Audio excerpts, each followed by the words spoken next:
Heightened security alert ngayon ng Kamara de Representantes matapos munang makatanggap ng bomb threat ang ilang kongresista. Ayon kay House Secretary General Reginald Velasco, epektibo ang heightened security alert noon pang Biyernes. Connected po sa charter chain?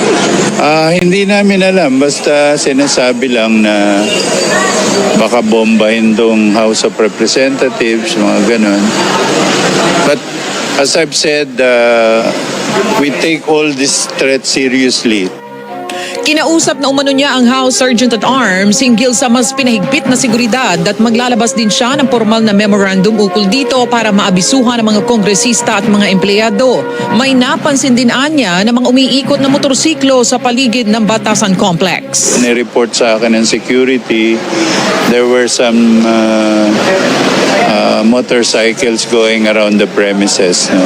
Kaya pinagbawal na namin yung motorcycles being parked in front of any buildings. Yan ang tinig ni House Secretary General Reginald Velasco. Thanks for watching Part Meal TV channel. Please subscribe my YouTube channel. Follow, like, comment, and share.